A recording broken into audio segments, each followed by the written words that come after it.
You're listening to Business Talk Radio, where we take business to the next level. Today's show is sponsored by Dr. Jacalyn. Take charge of your life personally, financially, and professionally. Visit drjacalyn.com to book an appointment today.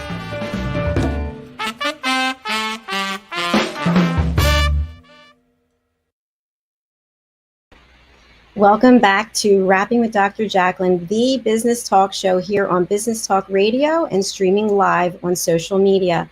I am your host and executive producer, Dr. Jacalyn Kerbeck. I am a certified life and career coach. And joining me today is Mr. Al Cini, the managing partner of BCAT, Brand and Cultural Alignment Toolkit, my partner and friend. Welcome back, Al. Dr. Jacalyn, it is, as always, a privilege and a pleasure to work with you. It's our second show today, which is really exciting because it is. And this promises to be another terrific episode. I'm really looking forward to bringing him out. Sean and I met through Lunch Club, another Lunch Club phenomenal connection that it's just amazing how they use artificial intelligence to bring people together. But Sean is in Australia. And he is in an industry, in an area that I wasn't really very familiar with prior to speaking with him, and that's the world of esports. Have you ever played a video game, Dr. Jacalyn? I mean, have you ever shoved a cartridge into a PlayStation or an Xbox and played a video game ever? No, I have not. Well, I have, and I'm not very good at it. My kids and their kids now are really good at it. And, what most of us think about esports, well, esports is a thing. We're still thinking about the video games that we remember from, 15, 20, 25 years ago. But modern video games have progressed to a point where the reality of the games is so compelling and so engaging that you can sell tickets to watch people play. You can identify heroes and legends of individual sports who are really good at playing the games. And they're drawing sponsorships from major corporations to play these games. It's a sport for real. And Sean Callanan is an expert from Melbourne, Australia, to explain the business and value proposition of esports. And that's exactly right. It is a business. It's fascinating. And Sean provided us with a clip, which I'd really like to play, and then I want to get him out here. Great. So let's take a look at this. This is his team, Gravitas, playing against League of Legends. Let's take a look. Gage, Premier gets the first kill. They're looking to try and find another. Raze is gone. That could be it for Gravitas. 40 minutes in, from start to finish, they have commanded this game. They don't have teleports. They need to be able to heal up a little bit here, Skimmy. It's still on a knife's edge, but Tally is oomed. The Nexus turret is going to fall on down. It's an open Nexus. It is what they're looking for. They find another kill. They find the Nexus. They find the upset. Gravitas will do it, and they will dethrone your second place team. Wow, that was so exciting, wasn't it? I'm out of breath. Just watching it, I'm out. Oh my gosh, I want to watch it again. It's so really cool. Oh, I can watch that all day. I can watch that all day. That is amazing. Sean, welcome to the program. It's a thrill to have you here. Thank you for having me, Dr. Jacalyn and Al. Can you share with us before we begin what we were just looking at? In fact, I wonder if we can play it and you can talk while it's on. I can do my best. So the game that was being played is the largest, most popular PC game in the world, League of Legends. It's made by Riot Games. Over 110 million people play it on a monthly basis. And as Al was saying before, the best of the best end up playing, forming teams and playing in leagues, and people watch it as an esport. So in the same way that if you played soccer when you were younger, or basketball or football, and then if you got to be the best of the best, you played college and then you went to the pros, esports is the pro version of video games. And so for that game, we were, I think we were near the bottom of the standings, and Legacy were at the top of the standings. It was a massive upset. It was very much a David and Goliath battle, where the Gravitas boys, my team, beat Legacy, that went on to win both Split 1 and Split 2 finals this year and went on to play World Championships in China this year. So, yeah, it was one of the highlights of 2020. 2020 hasn't offered many, but that win was one of them. No, congratulations. Let's watch it again. So now that we have that backstory, let's watch it again. And I don't know. I think you can talk while it's on. We'll see. We'll see. Okay. I will talk over it if we can. Okay. So the objective. Puma gets the first kill. They're looking to try and find another. Raze is gone. That could be it for Gravitas. 40 minutes in, from start to finish, they have commanded this game. They don't have teleports. They need to be able to heal up a little bit here, Skimmy. It's still on a knife's edge, but Tally is oomed. The Nexus turret is going to fall on down. It's an open Nexus. It is what they're looking for. They find another kill. They find the Nexus. They find the upset. Gravitas will do it, and they will dethrone your second place team. After that win. Wow. So very much like amazing. I mean, you were not able. 5v5. Yeah, you were. I have to apologize. You were not able to talk over that clip. When there's an audio on the clip, you're kind of under all that.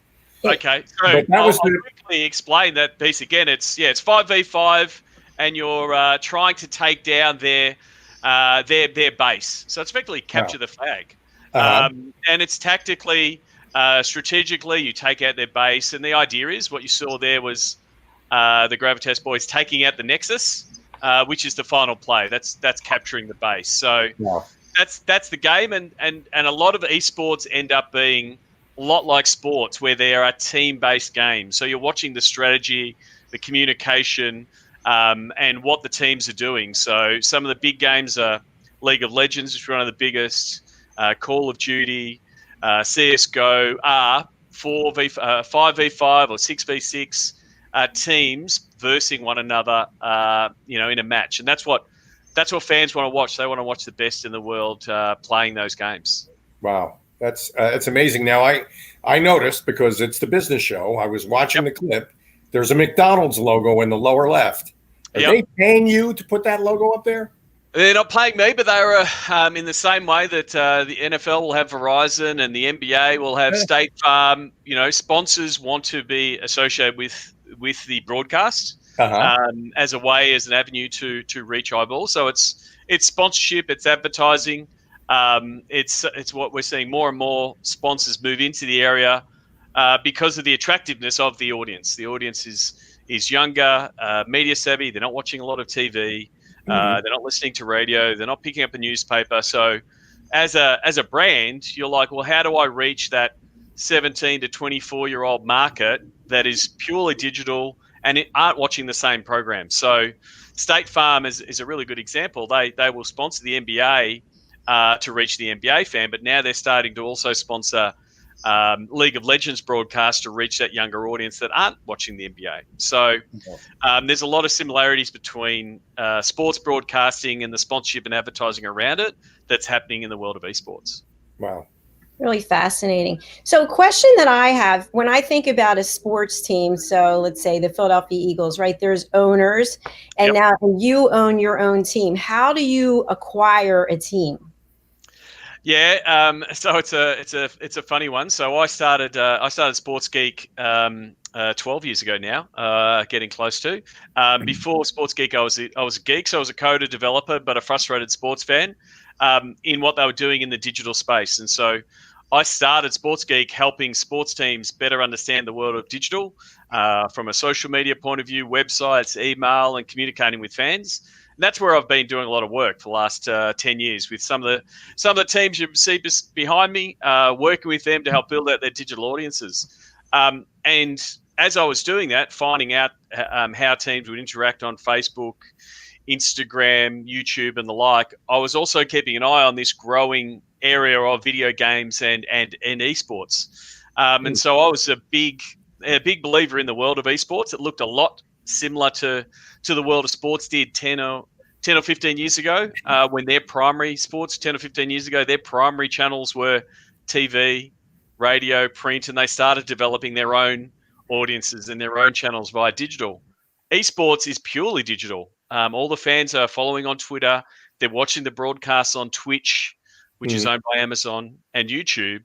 And so we've got that same scenario where all these fans from a digital point of view are congregating, and the teams and leagues haven't yet figured out the commercialization aspect of of those digital audiences. So I was a big believer. I use my podcast. So I've got a regular podcast where I chat with people in the sports industry and the digital industry and technology around what they're doing in the space. So I use my podcast as a way to learn more, interviewing people from NBA 2K, from Riot Games, who built League of Legends, other sports teams that had entered into the market, and was really advocating, hey guys, if you want someone to help you build out an esports team or build out an esports franchise, I'm happy to help. I'd love to be involved. I joked for a long time. I was lucky enough to have Mark Cuban on my podcast. I joked that he was a sports geek just like me, just had a little bit more money, owning the Dallas Mavericks. And then fortuitously, a couple of years ago, Riot Games asked me to help them find someone to take over one of their spots in the league, one of the 8 spots in the league down here in Australia. And so I helped them build out that process. And they said, hang on, I keep telling everyone I want to be in this scene. So I put my hand up and I put in my bid. And so I think it was November 3, 2018, I got the call to say, congratulations, you now own an esports team. But at that moment, I didn't have a name for the team. I didn't have any players. I didn't have a coach. All I had was a spot, like a franchise spot in the league. So it was a very hectic, I think, 8 weeks to come up with to find a squad, get a coach, get a manager, come up with a name, come up with a logo. So that ended up being Gravitas. Nice. Very nice. And so, we had to figure out if it will look good on merchandise and things like that. So I do think it's quite funny when I see the Washington Football Club and now Cleveland's baseball team saying they're going to rename their team, and it's going to take them 18 months or 2 years. I'm like, come on, guys. We did it in 10 days to come up with a new logo. So it was really exciting for me as from a startup business point of view to build something from nothing. So to build the brand, get the guys behind it, and sort of then start understanding the logistics of running. What does it mean to run an esports team? Wow. Watching the clip and listening to you talk, this feels like a ground floor opportunity because it's brand new. It is. And watching the kids, by the way, the players, what's the average age of the players on your team? So I think we had our youngest was 17. He just turned 18 at the start of the year. So 18 to 22 is sort of where their ages sort of range. And it is quite, strange when I have a player say, "Oh, sorry, I'm old." I'm like, "Dude, you're 23. If you say you're old again, I'm going to slap you." But I also think there's a lot of work to be done in the same way that, if you look 20 years ago, tennis players were retiring at 28, 29, 30. Bjorn Borg was finished playing at quite a young age. And now we're seeing them take better care of themselves and look after themselves. We're seeing, unfortunately, Roger Federer won't be coming to Australia to play the Australian Open, but still playing, getting into their, 30s and 40s, seeing someone like LeBron James still doing what he does at the age of 36 is phenomenal. I think that will also, as there's a bit more balance, a bit more work on high performance methods with esports players, they won't burn out, because I think that's what ends up happening. They hit 22, 23, and they say, I've had enough, and they want to move on to other things. I think as that high performance piece improves, I think players who are doing well will play for a little bit longer, because there's nothing physically stopping them. It's just probably a bit of burnout to a certain degree. Wow. The players, so we saw the players at the end. Yep. And they're actually represented on the clip. There's one player for each one of those. Yep. Five guys. They're all wearing that jersey there.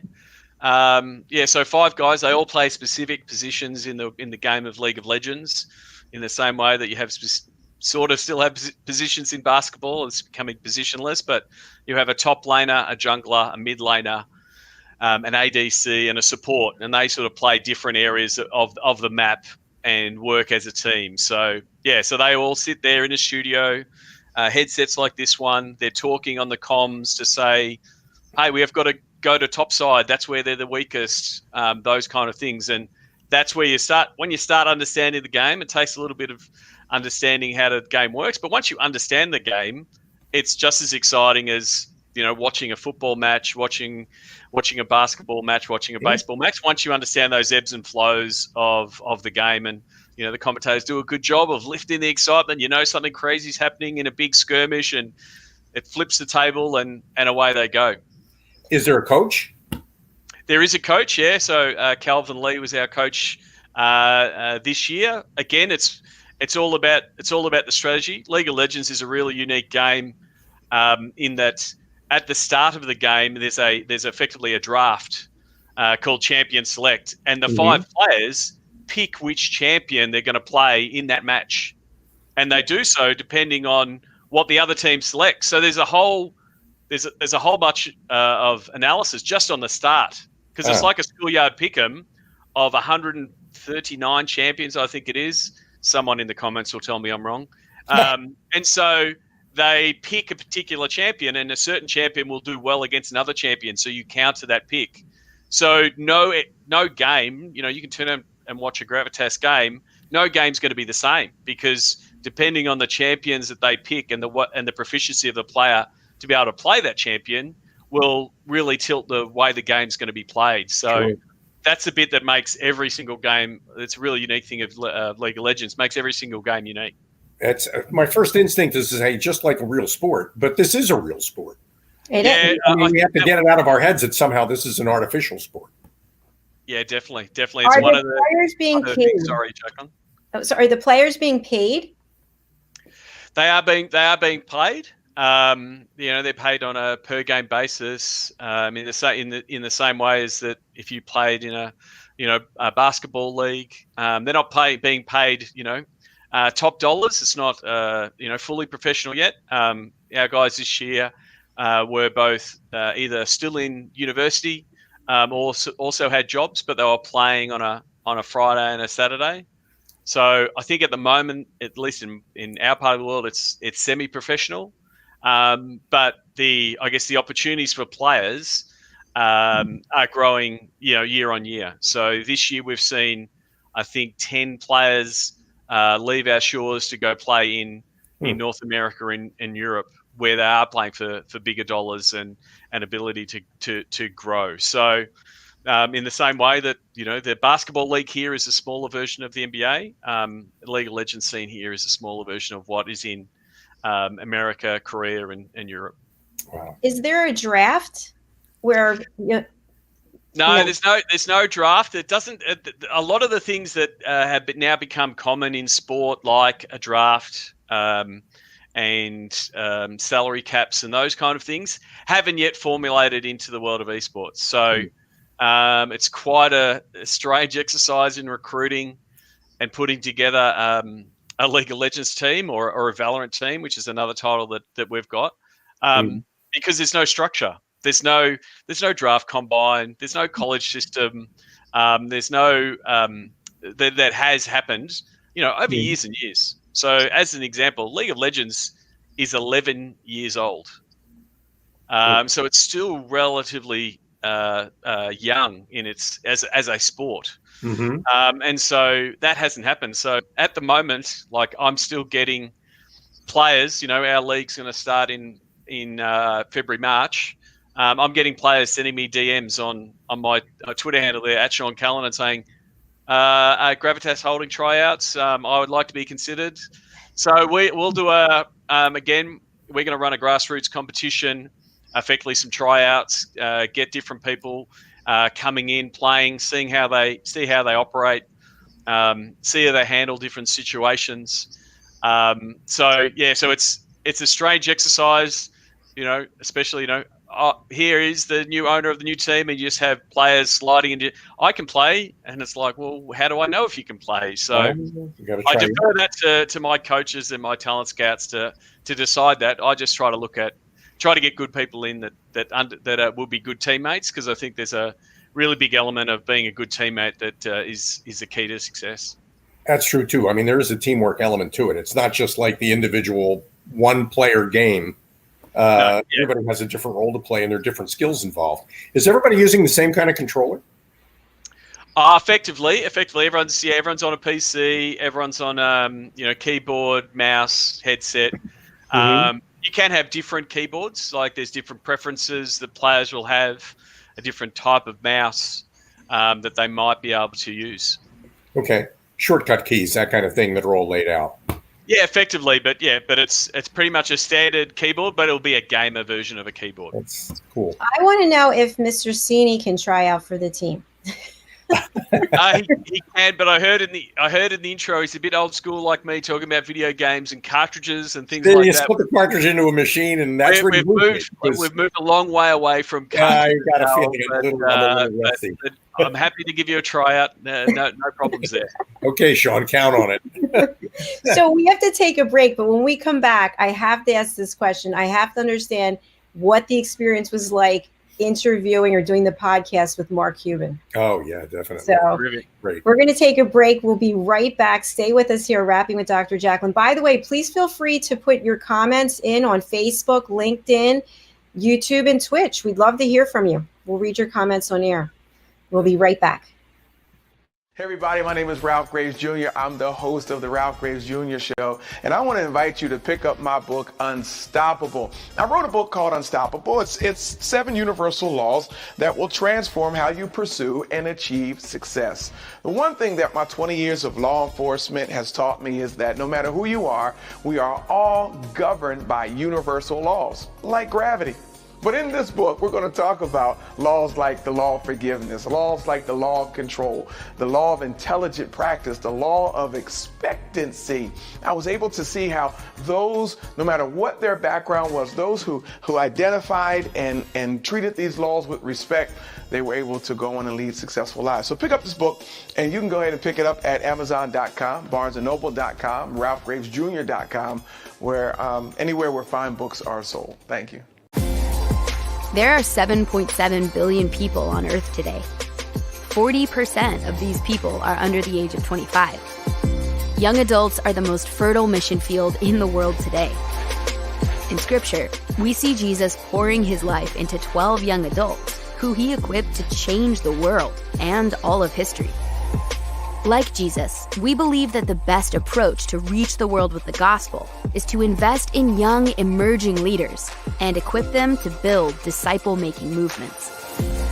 Concentric is the notion of surrounding and sharing a common center. Our center is the model and strategy of Jesus for both leadership development and ministry formation.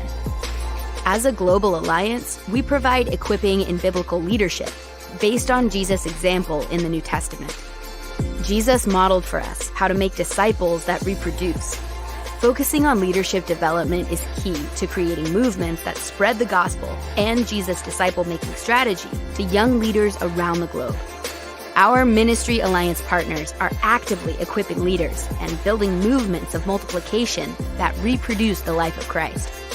Join us today to equip young leaders with Jesus' strategy that will change cities and nations.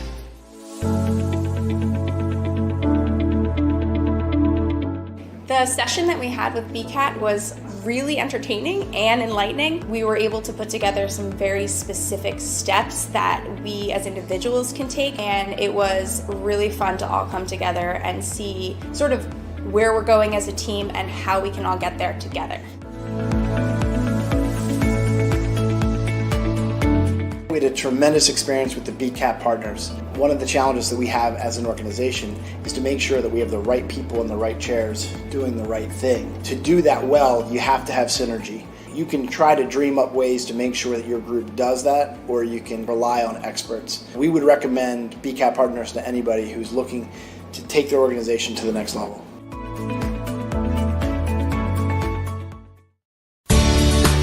Academy Sedan and Limo is a full-service transportation company serving the Philadelphia metropolitan area with full knowledge of the New York City, Baltimore, and Washington, D.C. areas. We pride ourselves on being the most dependable, conscientious company in the industry. Our always on-time service and dependable pricing make us the company to call for any event or occasion. Our vehicles can accommodate any size party for any occasion. Our vehicles range from four-door sedans to SUVs to minivans to limo buses to full-size tour buses and can accommodate groups of 2 to 100. We offer airport shuttle service or over-the-road service without limitation regarding mileage or time, and no drive is too long or too far. So if you find yourself in need of transportation of any type with any vehicle, give us a call at 610-842-4564 and let us show you what a real transportation company can do for you. Use code ACADEMY2020 to receive 20% off your first 3 rides, including parking and tolls. Gage, Primer gets the first kill. They're looking to try and find another. Raze is gone. That could be it for Gravitas. 40 minutes in, from start to finish, they have commanded this game. They don't have teleports. They need to be able to heal up a little bit here, Skimmy. It's still on a knife's edge. Vitaly is owned. The Nexus turret is going to fall on down. It's an open Nexus. It is what they're looking for. They find another kill. They find the Nexus. They find the upset. Gravitas will do it, and they will dethrone your second place team. Ladies and gentlemen, here it is. The most listened to radio show on the planet. Even the other stations are tuned in too. You're listening to Business Talk Radio, where we take business to the next level.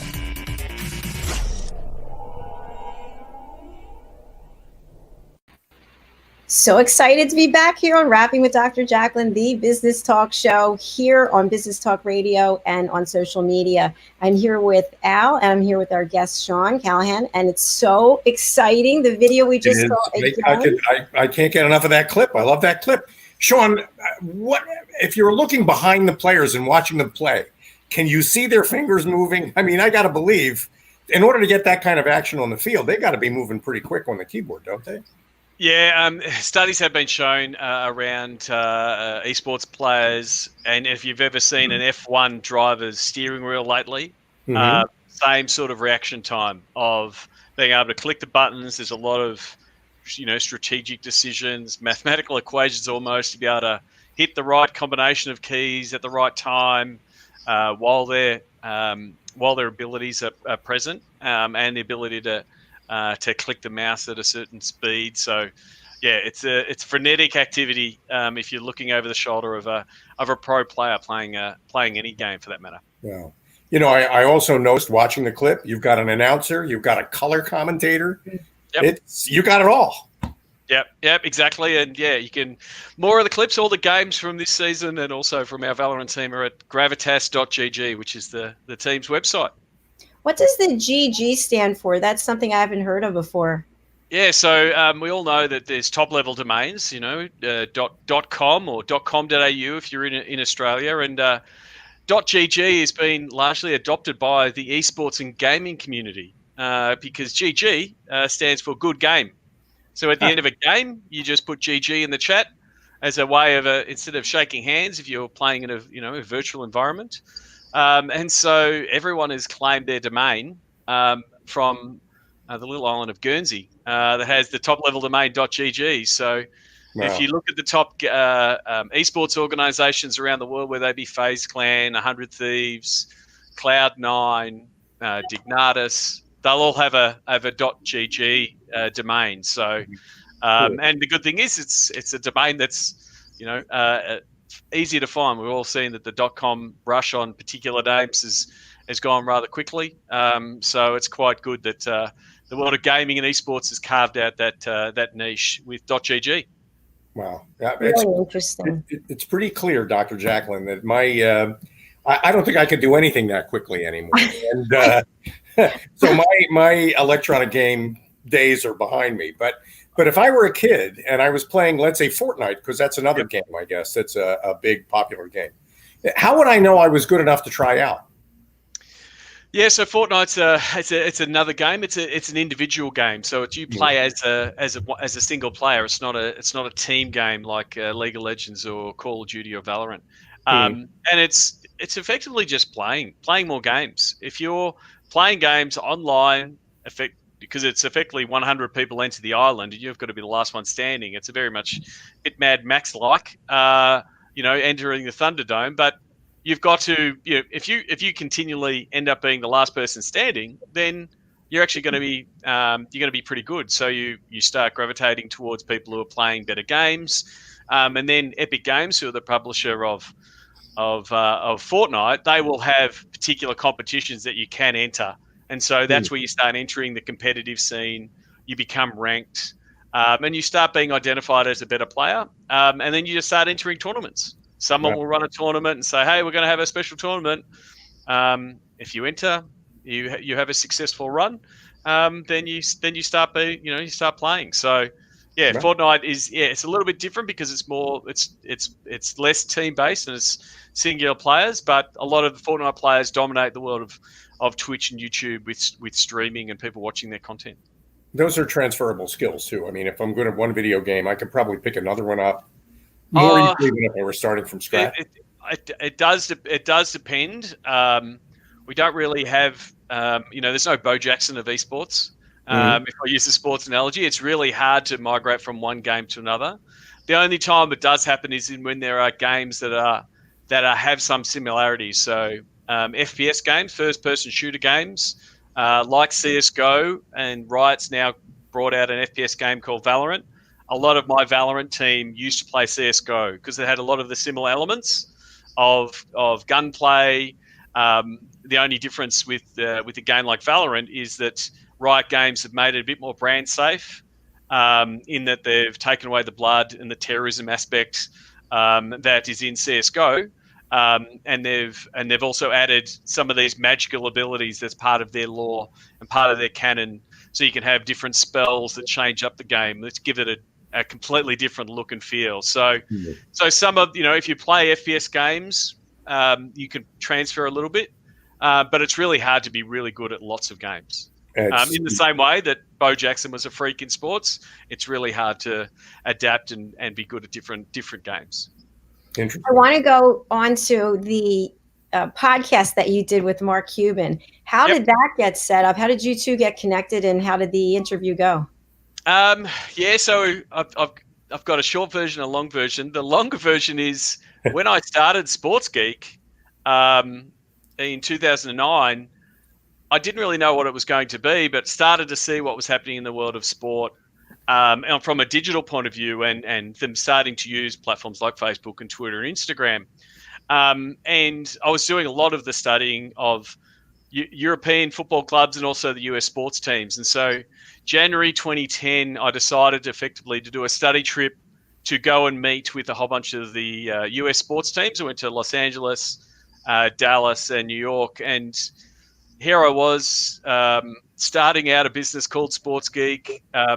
And so I put it out on the internet. I want to meet Mark Cuban. I want to have a shoot around at a Mavs game before the game and just say hello because, as I was saying, he's a sports geek like me. So I've just fished out. Do you remember these paper game tickets? So this is the game that I went to.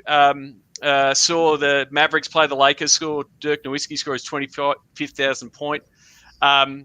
Mark Cuban did reply to me and said, "Sorry, I don't meet anyone during the season, but enjoy your trip." Which I thought, at that time, starting out my business, it was maybe 6 months in. To get a reply from a billionaire was, a real fillip, and really gave me a lot of impetus to really have a crack, as we would say here in Australia. So I didn't meet him at that time, but that trip, I was lucky enough to meet Brad Main, who was the CEO of American Airlines Arena. I ended up watching that game from one of the corporate boxes and met a whole bunch of people in the stadium game. So it really gave me a lot of impetus for the business overall. And then fast forward, I think 6 years later, I just started the podcast. I was about 50 episodes in. I'd been interviewing people because I'd regularly be traveling to the US and interviewing people I'd met with, spoken with at conferences, and been lucky enough to have people from Arsenal Football Club, from the Boston Celtics, the Portland Trailblazers, the LA Kings, that had enough big guests. And then one time I saw Mark Cuban promoting his platform. I think it was called Cyberdust at the time, which was pretty much early WhatsApp. You'd send a message and they would disappear. And Mark was he was actually doing negotiations with players via Cyberdust, so he couldn't have his messages screenshot. And I just went, "Hey, Mark, I'd love to talk about Cyberdust on my podcast." And I sent it to him on the platform he was promoting at the time because I knew he was active on there. And straight away he replied and said, "Okay, what's your podcast?" And I just sent him a link to, "Here's all the people I've interviewed." And then 10 minutes later, he's like, okay, let's set up. Here's my email. And 3 days later, I'm talking to Mark Cuban in a radio studio because I was lucky enough to be doing some radio spots. And it was an absolute blast. Talked to him for 45 minutes about technology, NBA broadcasts, Shark Tank, what he looks for in different businesses. And it was one of those ones, and you would know, Dr. Jacalyn, sometimes you just don't need to prepare because you've prepared your whole life for it. And so it was so much fun to be able to go backwards and forwards with him on a bunch of topics. And even though it was, what was it now? 4 years ago now, it still holds up really well because we talk about a lot of the things that have effectively happened now, talking about the NBA broadcast changing. Would they have games at different times to suit different regions? It's a lot of things that have happened in the last 4 years we discussed. So, yeah, it was a lot of fun. Wow. That's so exciting. So how would you say you've changed, if you have at all, as a result of that interview and meeting him? I think it was a bit of validation of, hey, I'm on the right path, in the same way that, getting a little pat on the back as an email when I was starting my business. And I knew I could have reached out to Mark at any time for the 6 years in between, but I didn't want to go to him until I had something that I could go back to him with. And so when he was promoting Cyberdust, I'm like, I'm happy to talk about why athletes should use Cyberdust and why it's important. And so he wanted to promote that. And then when I gave him the list of credits of here's who I've interviewed, he went, oh, well, this is legit. He's spoken to, the right people. He's who I want to talk to. And so I didn't go too early on that, and when he replied back with his email, I went, oh, that's right. I already had his email, but I didn't go to him. And, if you want Mark Cuban's email, it's relatively easy to find. I'm not going to sell it, tell it now. But if you're going to go to him, he obviously, and really the role that I play at Sports Geek with a lot of my teams is I'm the guard keeper to the teams anyway. So I know that someone like Mark is getting pitched all the time on all different things. And so it was fortuitous. Like, I remember it. I was sitting in the coffee shop and I saw him tweeting about it. And I went, well, I'm going to try him now. And I literally sent him the message on Cyberdust, and then I started damning all my friends. I tweeted, I said, what does everyone think about Cyberdust on Twitter? And I started going to my friends saying, reply to this, reply to this, reply to this. And before they had even replied, Mark Cuban, while he was checking me out, replied to me on Twitter. And I was like, oh, there we go. There we go. Now we're reeling him in. So it was sort of multiple platform, but, he does his homework. And part of it sort of validated, well, I've got to keep, building out what my digital footprint looks like, so it gives validity to be able to talk to someone like Mark. Well, you're a conversation with a guy like Mark Cuban is good for another 1,000 miles of racing for you. So you get a lot of energy out of that. You also have to remember a guy like Mark Cuban got to be a guy like Mark Cuban with an eye toward the future and staying ahead of things and not just waiting until they happen and then trying to jump on. So you are really on the crest of a wave here, Sean. And I think, and I was looking at your website too, by the way, gravitas.gg. Maybe you can talk our audience through the kinds of things you offer on that website.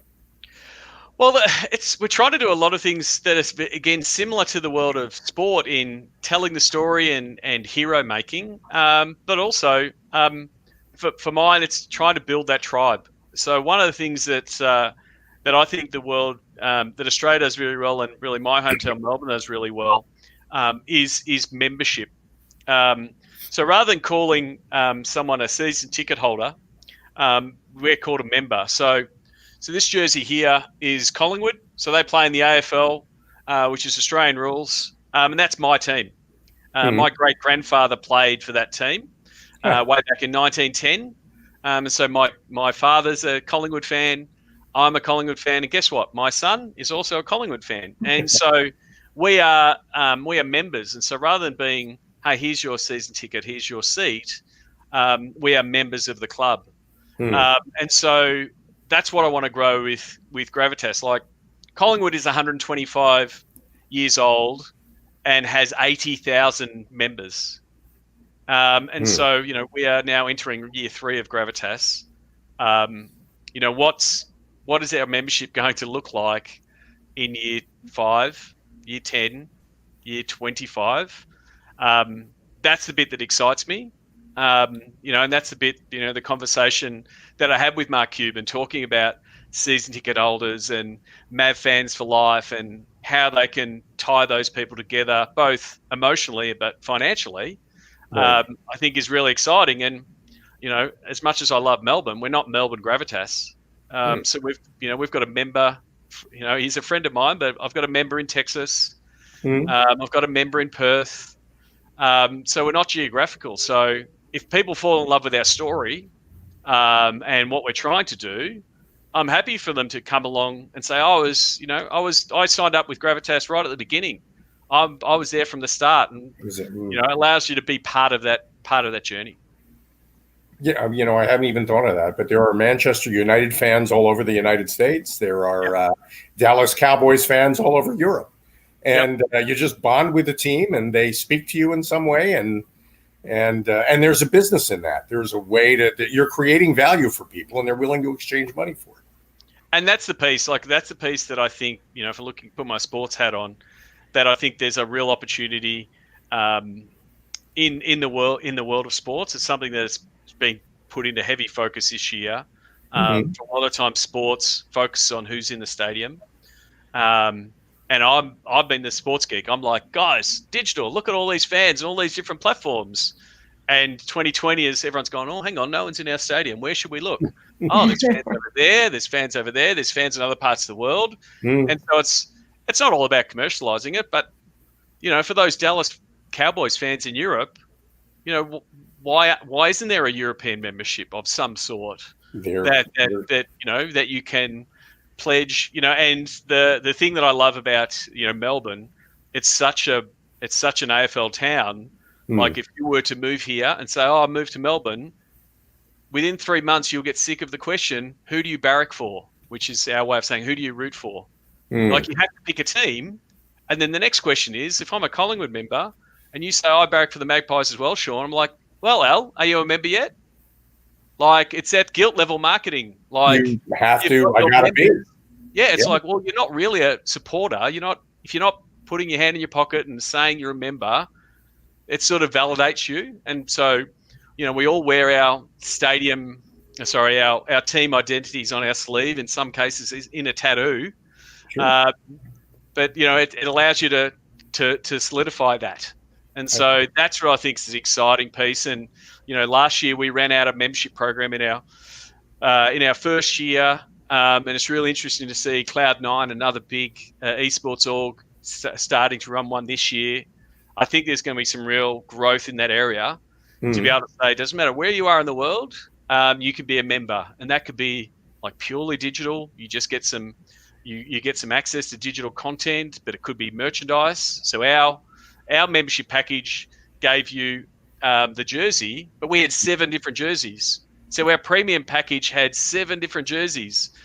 And, Speed, who's one of our inaugural members, he got 7 jerseys. He got to sit with the team at Rod Laver Arena at Melbourne Esports Open and felt like part of the team.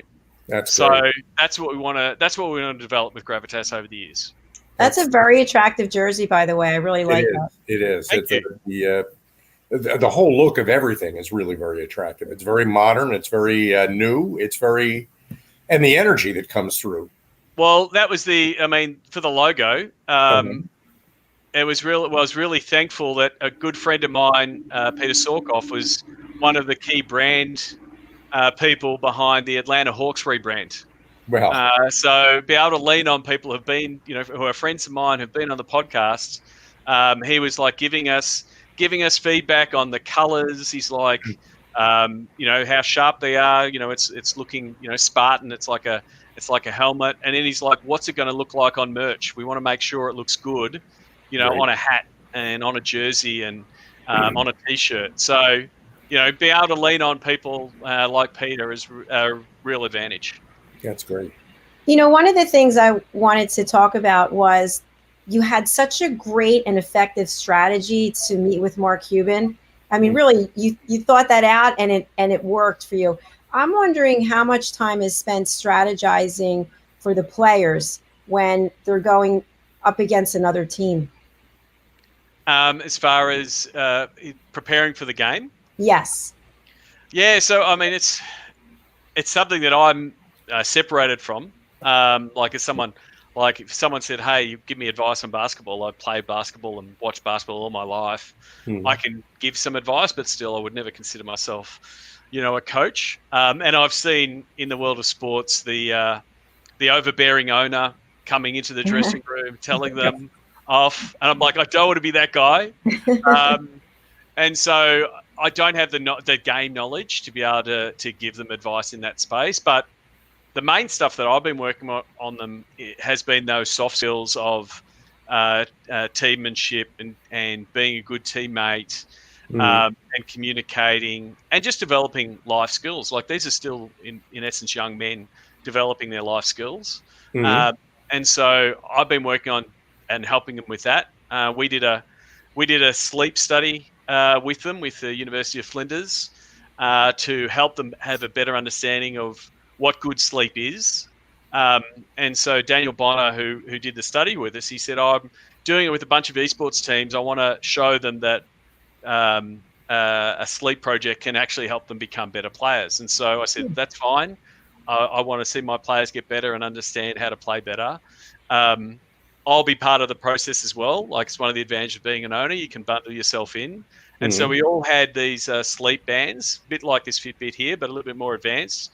And for 2 weeks, we all tracked our sleep patterns. And then 2 weeks later, we had a rectification on what we were doing right and wrong.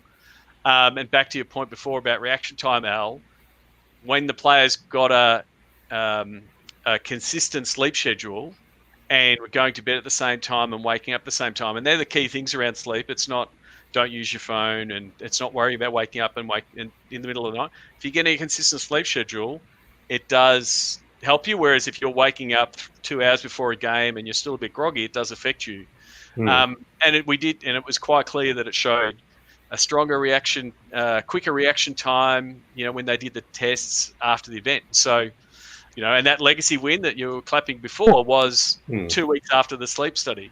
So as much as there is the tactics of which champion should we play, what style of game we should play, I think there's still a lot of upside in just becoming, being better, looking after yourself. Like I think one of the things that I've been surprised with since entering the scene is it goes counter to the stereotype of an esports star. They think, they must be sitting on a couch, with a packet of Cheetos there, and there's the controller, and they're spending 18 hours like in a basement. I think you said before, Al. Like my guys are now understanding how they should sleep. They're focusing, they're going to the gym and understanding if they eat better and look after themselves, they'll be clearer of mind and play better.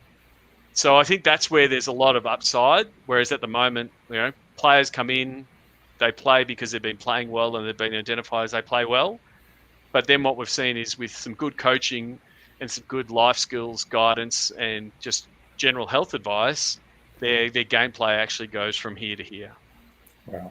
Great. That's really fascinating. I wouldn't have thought about that, how sleep deprivation could impact their play. The other thing is, I would think you have to have fantastic vision and reflexes, because when I'm watching that, I'm like, whoa, it's showing my age.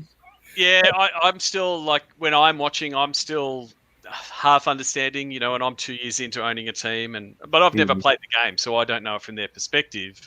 But it is very much, quick decisions, identifying what you can and can't do, clicking the buttons at the right time. So there's this idea of being a mechanical player, being able to click the buttons at the right time, but then it's also clicking the buttons when it's ready to be clicked. If you click it too soon or too late, you miss the shot. Right. So it's a combination of strategy, doing something with your team in being cohesive as a team, but also when it's your time to take the shot, in the same way, if you're in the corner and LeBron passes you the ball, you've got to hit that shot. It's exactly the same. So for people who watch it, and that was one of the things from 2020 when Australia went through a hard lockdown and a lot of the traditional sports stopped. Our guys were playing in a studio in Sydney. We missed one broadcast day because one of the teams didn't fly up because they were worried. And then the next week we were playing again, but everyone was playing from home. So we didn't lose any momentum from a week-to-week content point of view.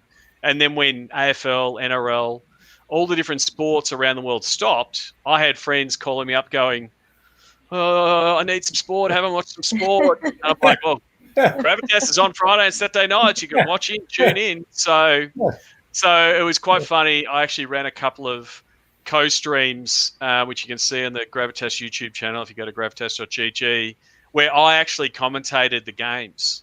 Oh, cool. I commentated the games with an experienced caster, and it wasn't really a homer call. It was really, let's explain this call. Like I was just going, "This looks exciting. What's happening here?" And I got someone to explain it to me of what was actually happening. And so I think there's an actual opportunity there. I look forward to potentially doing them again, this year to be able to go, well, there's the audience that knows the game. They can watch the traditional broadcast and understand it. But if I want to bring you guys across to watch a Gravitas game, you'll be like, what's happening? My partner's a really good example. Like, since we've gone deep with Gravitas, she's not a massive sports fan. I go to a sports match. She has no interest, but she is so into League of Legends esports.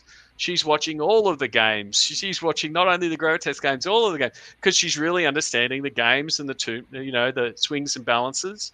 And so once you get into it, it's quite exciting. So if somebody wants to watch these games, they would go to Twitch TV. Is that where you see it live? Yeah, so it does depend on particular titles, but most esports are broadcast on Twitch.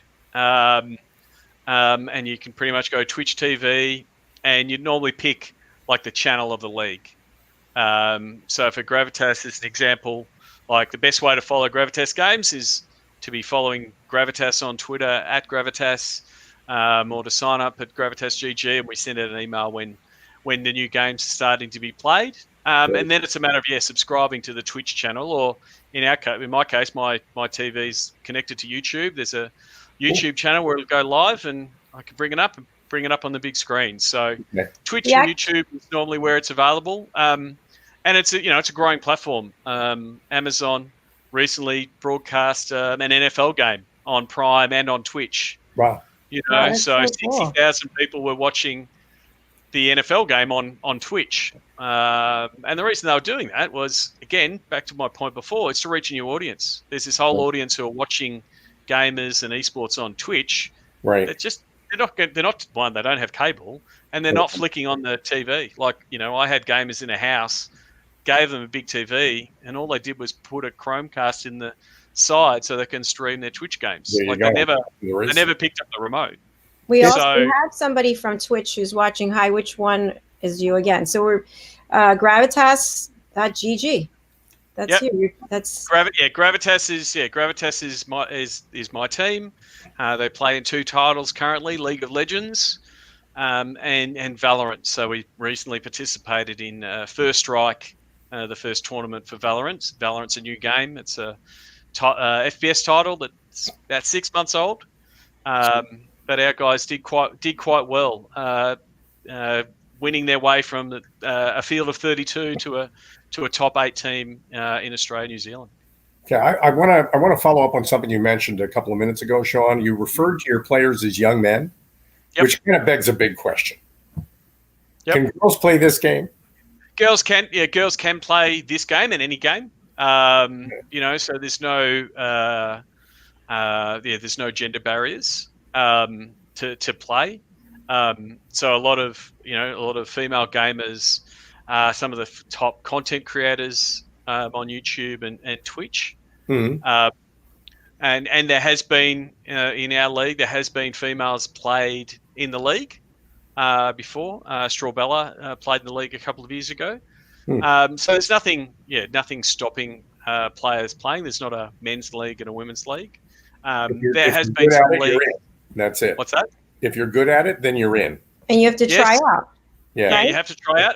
But that said, I don't want to shy away from it. There are issues of that happen in all society when a lot of young men get together and some women try to get involved in that scene. Sometimes young men do not behave the way that they should. So that's something that I think the gaming industry overall needs to address, and esports needs to address. But as far as I'm concerned, if a young woman or wants to play for Gravitas and has the ability and can outplay other players, I'm more than happy to have them on the team. That's great. Sean, what type of investment is needed to start a team like this? I mean, a range. Yes. So it's a bit of how long is a piece of string, to be honest. A lot of the costs are operational. So how you go about the amount of people that are supporting your players, whether you and we've gone through, I guess, 2 years, and we've had two vastly different, I guess, financial models and budgets. So when I started in 2019, we set our budgets, and we pretty much had our operational budget set effectively by the league as part of the entry to say, hey, this is what we expect you guys to do. Here's what the players relatively get from a salary point of view. And, the budgets overall were six-figure plus in paying for a house, coaches, players, that kind of thing. Then last year, because the scene is still relatively new, and getting sponsors on board and advertisers on board is still a work in progress. Good business sense says don't spend money that you're not making. So I pulled back those costs last year. We made the decision to not have a gaming house. We recruited all of our guys from Sydney, which was close to the studio, and so that saved our costs. And we also structured our player contracts to be tied to the success of the team from a business point of view. The players had bonuses based on sponsorship and membership sales. So if we hit certain targets, they would be rewarded. So it's still developing. Some of our plans, like everybody's plans in 2020, were affected by COVID. We were planning on doing a whole bunch of activations at shopping centres that obviously could not happen. But we hope we look forward to be able to do that again, touch wood, if we can keep things under control here in Australia, and then hopefully have a successful season and do more event activations that we were planning on doing. Wow. Well, very exciting. It is. It's an exciting opportunity for a lot of people watching who've never heard of it before. And Sean, it sounds like you're really off to the races. You've been at it for quite a while now. And right place at the right time. Absolutely. You're evolving right along with it. I wanted to make one technical point that surprised me, but then you clarified for me. The current version of the internet isn't really fast enough to keep up with the play yet, is it? Yeah, so I think, we were talking before the show about being able to play anywhere in the world. And at the moment, it's all about internet speed. So, like when our guys were playing online, they were playing from different parts. Some of the teams were based in Melbourne, some in Sydney. So we're able to play online regionally. So in Australia, so you could be based in Australia or anywhere in Australia and play a game and it'd be okay. But Riot recently had their All-Stars game, and normally they would all fly over to Vegas and play in Vegas because, again, you don't have internet lag if you're all in the same place. Sure. And they had to do that for the Worlds. They flew teams into Shanghai with quarantine and the like, and they it's a tremendous job to pull off the World Championships for League of Legends. But they had their All-Star game, and they didn't fly everyone around, obviously with the COVID. And the players played from their different parts of the world, which is still the internet ping does make it pretty tough when you get to that high level. You know, you click the button and it takes a half beat or a half second to reach the game and someone to react. It really closes those windows of opportunity when you should be clicking the button. Yeah. So if we see internet, you know, if internet speed somehow can ramp up, whether it's via satellite or, I don't know, someone comes up with some lightning internet that works globally, it could see, you know, global leagues pop up really quickly without the, you know, the issues of travel. So you're talking to a guy who remembers what it sounds like to dial a phone through a modem. Yeah, a little bit. A little bit. I mean, we all remember that, you know, enough to remember the modem since then. And yeah, wow, cool. Yeah. So I'm hopeful in the future that Gravitas can be playing a Valorant game versus someone in Miami without having to hop on a plane. That will really open up the globe for everybody. Yeah. Wow. We're at the top of the hour. I'd like to find out, how are things in Australia now?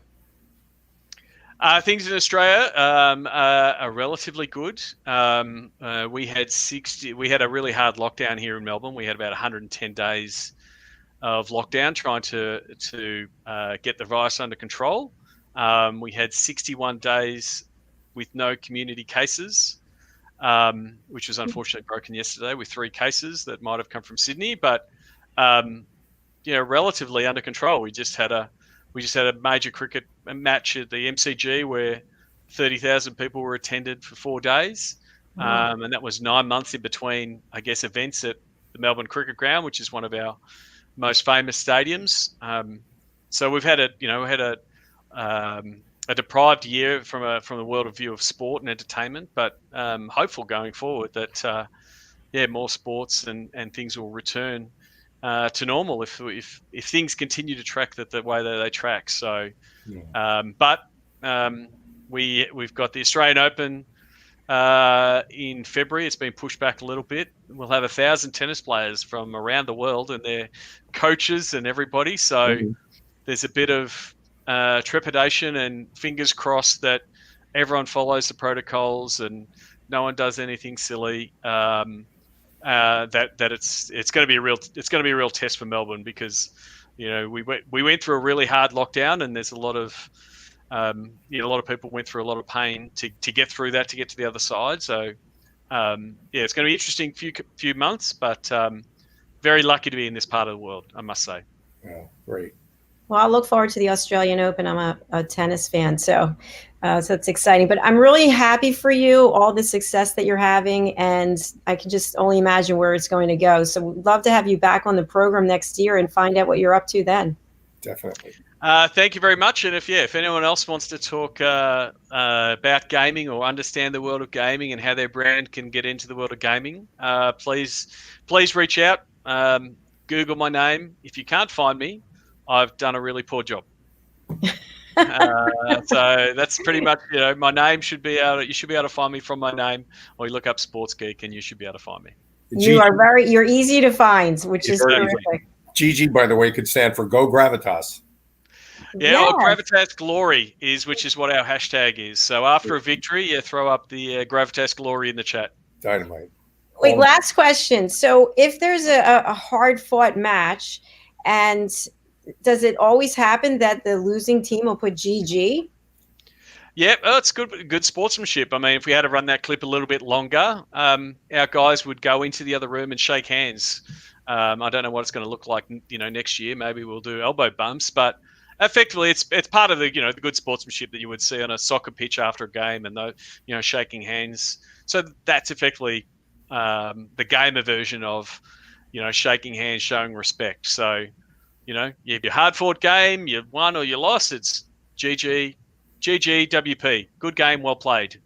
Is normally the 4 characters that you put either in the chat or on Twitter after a game, and it just shows that you're a good sport. Well, we've got GG there and somebody else on another place. That was me. I did that. Oh, that was you?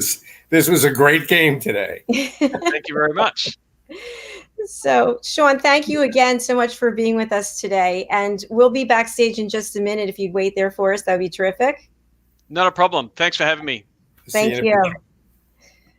Wow, this was really exciting. I want to go and sign up to get the email about when the games are going to be. The Gravitas.gg has a portal into watching games, getting to know more about the team. It's really a great website. I had a chance to spend a few minutes on it, and it's a great place to go to learn more about how this all works. It's very real. Yeah, it's a great experience. And I love the jersey, and I love the colors. It just feels like exciting, and it's positive energy.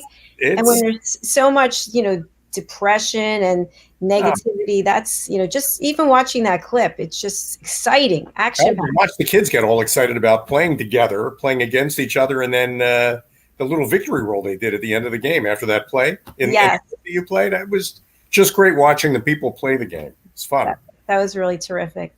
Well, thanks again for another great show. We're back tomorrow with the Rapping with Dr. Jacalyn. It's all about dating. And as you know, tomorrow we have a special topic, which is the art of kissing. Good. So I will see you back here tomorrow, Mr. Cini. Thank you so much. Dr. Jacalyn. That'll be and fun. to our loyal followers, we really appreciate you watching and spreading the word. If you're interested in being a guest on our program, please go to drjacalyn.com, and I will be happy to have the scheduling department put you on.